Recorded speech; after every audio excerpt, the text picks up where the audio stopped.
Hey Dodgers fans, let's dive deep into what's been going on with Freddie Freeman lately. The month of June has been quite a tough stretch for him, something that's caught a lot of attention given how strong his start to the 2025 season was. Freeman began the year looking like one of the most reliable and productive hitters in the league, boasting some of the best numbers of his entire career. His batting average, on-base percentage, and slugging were all sitting at impressive levels, making him a key figure in the Dodgers lineup and a player fans could count on every day. But once June rolled around, things took a sharp turn. His numbers dipped significantly, and he found himself struggling to find the groove that had defined the early months. In June, Freddie's slash line dropped to just 200 for his batting average, with an on-base percentage just under 300 and a slugging percentage barely above 270. Over more than 100 plate appearances, he struck out 24 times and walked only 10, which is a troubling combination for a hitter who prides himself on making solid contact and working counts. To make matters more challenging, his performance in the last 15 games was even more concerning, with batting numbers sliding all the way down to 175, on base at 266, and slugging just over 128. For a player of his caliber, these are drastic dips and certainly raised eyebrows across the baseball world. What's interesting, though, is that these struggles didn't come out of nowhere. There were some underlying issues with Freeman's health that have been lingering throughout the season. At the start of the year, he wasn't actually playing at full strength, carrying the burden of a right ankle injury that dated back to the off-season.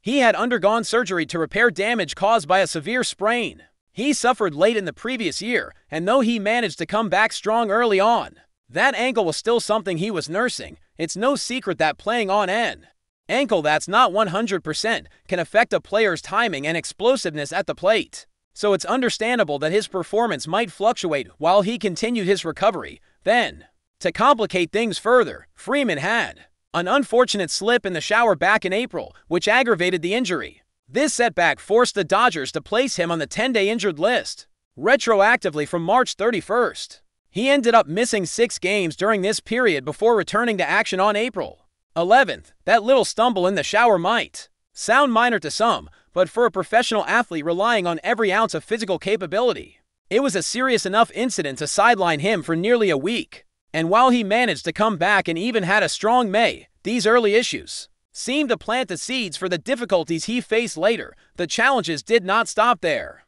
On June 10th, during a game against the San Diego Padres, Freddie suffered a minor right quadriceps injury. It happened while he was covering first base, a routine play that unfortunately resulted in some muscle trouble. The Dodgers manager, Dave Roberts, mentioned this incident, confirming the injury. But both the team and Freddie himself have downplayed its impact in the long term. When asked if the injuries were the reason for his struggles at the plate, Freeman was candid and even a bit humorous. He said he had no aches, no pains, except for the aches and pains that come from a swing that's not quite connecting the way he wants. That's a mindset you don't always see in players dealing with setbacks. Freddie wasn't looking to blame his injuries for his poor numbers. Instead, he focused on working harder and trusting the process. His attitude through this tough stretch is admirable. He talked about running the net drill many times over the past few days, trying to get his swing back in sync.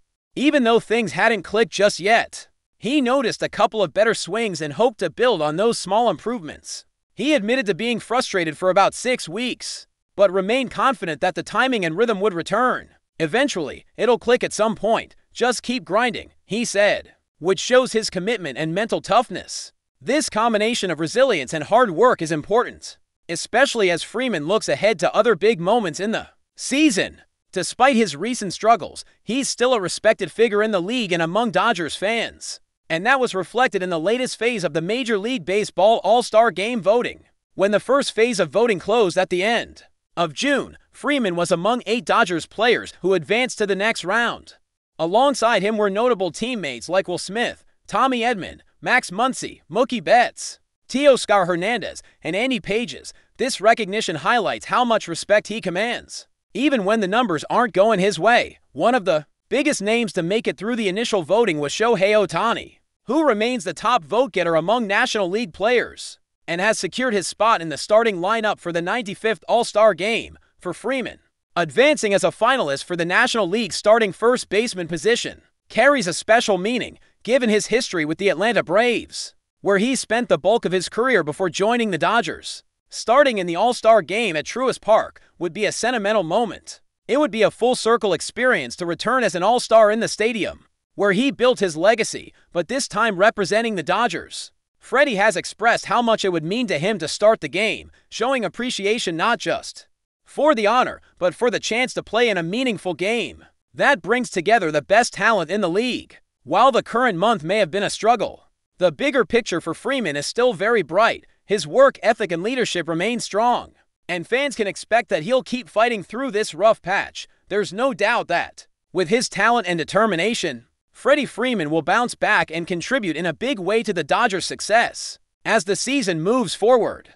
All of this paints a picture of a player who refuses to let temporary setbacks define him. He's facing challenges head-on, focusing on improving and trusting that the results will come back. For Dodgers fans, it's a reminder that even the best players have ups and downs. But it's the fight and the mindset that truly make the difference in the long run. Freeman's story this season is far from over, and his journey through injury and adversity only adds to the anticipation of what's next. Freddie Freeman's journey this season has been marked by persistence and a refusal to let setbacks dictate his path. Even as the numbers have faltered and frustrations have crept in, his commitment to the game and to his team remains unshaken.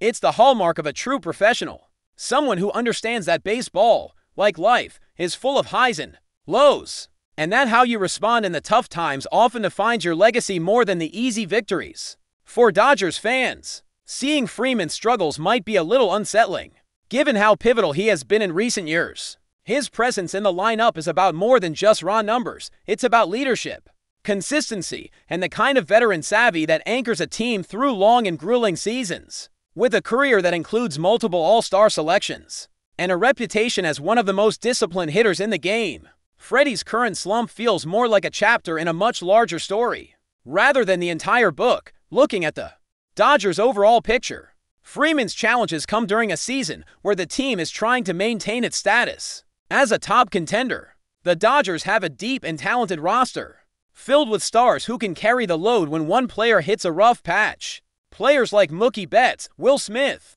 and Max Muncy continue to be key contributors, each bringing their own strengths to the lineup and the field. This depth is crucial, especially when injuries and slumps inevitably hit, which they always do in baseball. But the Dodgers' success is also about how the players support each other during difficult times. The clubhouse atmosphere is built on mutual respect and a shared goal of winning, and Freeman's work ethic sets a tone that others follow, even when he's struggling.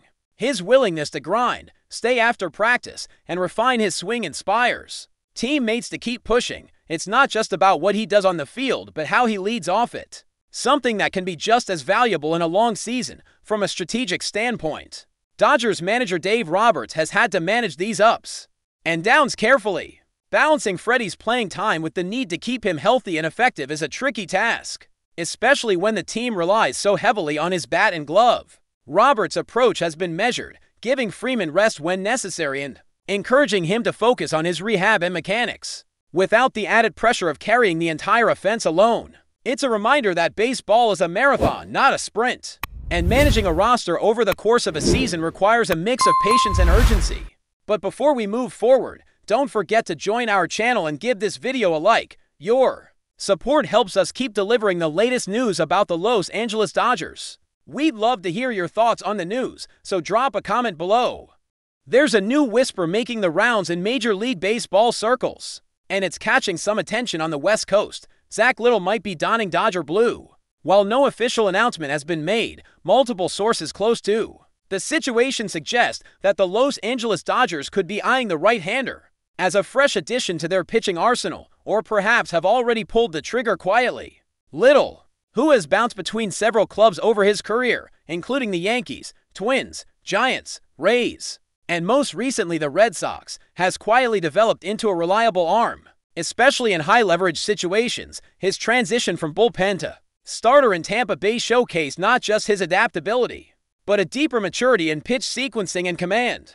That kind of versatility has long been a coveted trait in the Dodgers system, especially under the guidance of manager Dave Roberts, who is known for creative bullpen use. What fuels this speculation even more is the Dodgers' current need for depth in their relief corps. with a few key injuries and some inconsistency plaguing their middle relievers. A dependable arm like Littell's could be just what the front office is after. Some insiders have noted Littell's recent absence from Red Sox activities, sparking curiosity or perhaps confirmation that a deal has already taken place under the radar. Of course, nothing is set in stone yet. The Dodgers are notorious for playing things close to the vest, and it's entirely possible this is just smoke without fire. But as July trade winds begin to blow and contenders start tightening their rosters, this kind of low-profile but high-impact move is exactly the sort of transaction that could give a team like Los Angeles a critical edge down the stretch. For now, fans will have to wait and watch. But don't be surprised if the next time you see Zack Littell, he's stepping onto the mound at Chavez Ravine, possibly to the roar of the home crowd. That's all for this update. If you enjoyed the video and want to stay up to date with exclusive news about the Los Angeles Dodgers, be sure to subscribe to our channel and hit that like button. We always appreciate your comments and feedback. See you in the next video.